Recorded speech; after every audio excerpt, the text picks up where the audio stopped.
first is you got to be psychologically ready and physiologically ready. You've got to put yourself in the mind space of success, that you can do this, you can have a positive impact on the client you're about to meet with. Make sure you don't just, you're not running around with your head cut off and then as if your head is cut off. And then jump on the call and be like, and like you're just trying to catch your breath. Probably not the best way to set yourself up for success on a strategy call. I've done that. Not the best way to set yourself up for success. Number two is increase your level of certainty about your ability to help them, because that is what you are ultimately selling them in your strategy calls. If you're certain, you are selling them your certainty that you are able to address the gap that you are going to help them uncover, expose, and really feel.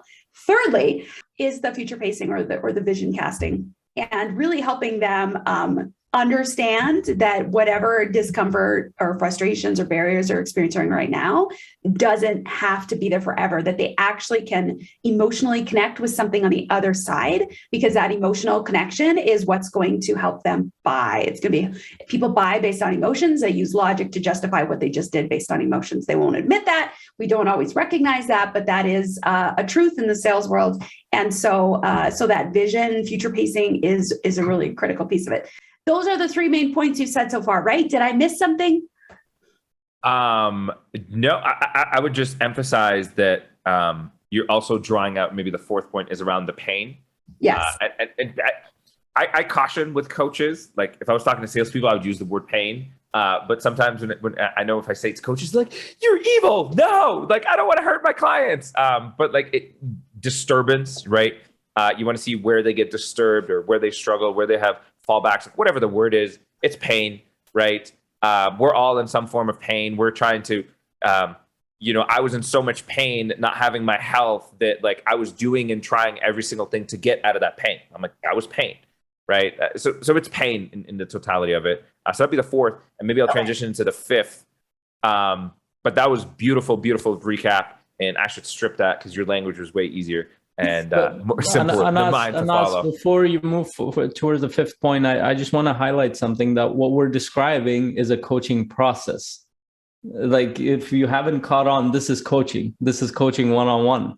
Without you going deeper into their pain, you can't actually know what's happening. You can't challenge them. You can't create the impact. Without you helping them see that possibility, you can't coach people. That's coaching. Future pacing is coaching. So like what we're talking about is coaching, and the only stuck that we have in our mind, and us help me clear up this a lot of times, is that sales is coaching. Coaching is sales. And actually there's a book that we're reading right now, if you can see it on video, and the book club in my community, To Sell is Human, and I've read it a couple of times. It's like, it really helped me clear up that the sales world is very different nowadays. What we thought of sales and the ideas that we have, it doesn't exist at least in the sales that works long-term consistently. It's right. Just the process of coaching. That's why it works so well with coaching. Yeah. And again, I want to, because I think some of these mindset blocks that we have as coaches are so important to get through. And so I love bringing analogies from other places in our life where we're like, well, duh, that's obvious. Because then the question is, well, if it's obvious in that domain, why isn't it obvious in this? Or how can you apply it? And so again, going back to the physical, like when my shoulder's jacked up, I don't know why, actually both are kind of jacked up. I go to the physical therapist and she's like, okay, hold your arm like this. Now go back, back, back, back. Tell me when it hurts. And then I'm like, ah! She's like, yes. Okay, now this way. Tell me when you get, she has to do that because she has to understand at what point now am I experiencing pain. She can't help me figure out what exercises, stretches, whatever I need to do without me getting to the point of pain. We are doing that with our clients. We have to let them experience that pain because that helps us and helps them really pinpoint how the solution or what the solution actually might be, what the reason for the pain, and then the solution. It's a critical part of the process. Love that analogy. Okay, that's so good, because now I'm gonna flip this whole conversation on its head. I'm not even going to go to point 5. I'll come back to point 5. I'm going to take this convo in a complete 360. It's going to shock people, confuse, scare them, and excite them all in one shot. So, and again, mind you, this is a generalization that I'm sharing. And so humans, we're always moving in one of two directions, right? Like in some of these cases, we're talking about if someone's here, I'm trying to get them to the pain so I can move them out of the pain, right? Like because they're not real with it, they don't acknowledge it, it's not at the top of their mind, they can't make a decision, like they need to feel and experience it. But there are also other individuals, okay? And here's a prime example. I got in a strategy session, and actually I'll use me as an example, so it won't be as general. I got in a strategy session, for those who don't know, with Faisal. He's a high performance coach. I'm a high performance coach. We've been doing this for years. I coach hundreds and hundreds of sessions. Like I coach through the process, and so does he. But I'm actually looking to get coached. And as we go through the session, it was funny as I was filling out the questionnaires and we're doing the strategy, I'm not particularly in any pain. Right? Like I'm like, and then pain doesn't mean my world is on fire. Again, like there are coaches who solve a very specific problem, or like especially like the business coaches, I help you go from 0 to 100K in 12 days with a unicorn, like that kind of stuff. Like it's easy, it's this, I'm just teasing, but, or, people that help you grow, monetize, scale, or, graphics, like it's a very specific outcome. But when you think about like life coaching as a whole, more holistic, sometimes someone isn't in pain and there isn't any real pain for them. So, and the generalization here is I found from my experience that it's more people with like an entrepreneur spirit that are driven like this way that I'm going to describe. And they are just driven by the conquest of pleasure and growth. And what I mean by that is when I'm sitting there, I'm not like, I need, initially when I spoke to Faisal, I had a problem and he kind of helped me through it and I processed it and so on. But I'm not in any real pain that I need to drop everything. But there is a drive in me, and I've had this, so many of my clients are like this, and I actually audited one of my groups, and every single member told me the exact same thing, and it was so mind-blowing to me, is because we're continuing the program, and they said, I really just want to get to, I know there's so much more potential, I know there's so much more for me, I know I could be so much more, and like I just want to get there quicker, I want to get there faster, like I want to, like, air quotes, what they'd say, unlock my potential, like, and some actually said bridge that gap between where I am and where I want to be. And it's not like any of them could singularly point, like, here's this one problem that once you solve this or you knock this domino, everything's going to change for me. It's purely this ambition and this desire of, I want more from life. I know there's more for me and I want to grow. Right.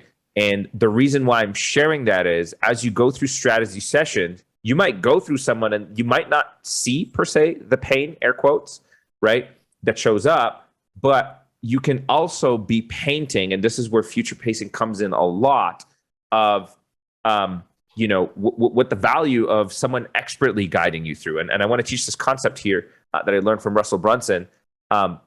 People won't value your product, your service, your content, your idea, whatever it is, if they don't understand how you learned or how you earned it. And what I mean by that is, if I'm I don't know why relationships is top of my mind.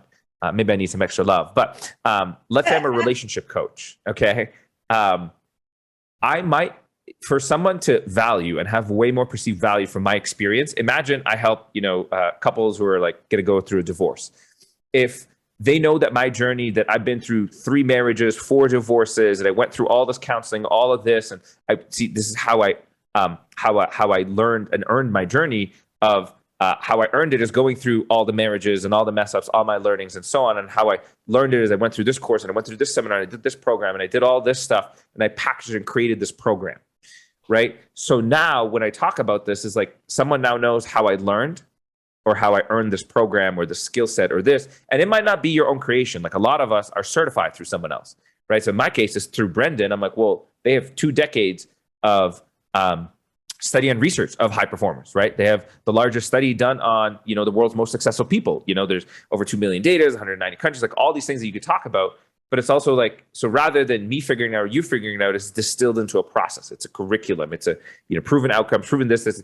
So like I could talk about how I learned that process, right? So I can give a lot of value. It's like, well, hey, you can go on this on your own and figure it out, or you could take something that's proven and some of the world's top, use this process and so on. And the point of where I'm going here is sometimes in the strategy session, someone might be coming to you because they just want more. They don't know exactly what it is that they want more of. They don't know what next looks like. But part of it is you in all cases, and I should emphasize this, and I completely forgot to talk about. No case in any scenario will I ever do a strategy session without someone knowing my story, and more importantly, knowing how I learned and earned being a coach, where I am, and doing what I do. Yeah. And they need to know the trials and the tribulations, whether it's money invested, whether it's sweat equity, whether it's time, whether it's your experiences, it's the summation. Like that all has to show up, because that increases the perceived value of who you. It answers the question of who do I listen to? Because when you talk, you guys are talking here, like, why should I listen to these people? You're like, Yeah. oh, well, they've been where I am and they are where I'm going, or they, so you answer a lot of that. And where I'm trying to go here is it's not all just pain, I bridge the gap and so on. It's also just helping them paint a compelling future, helping them paint a greater vision.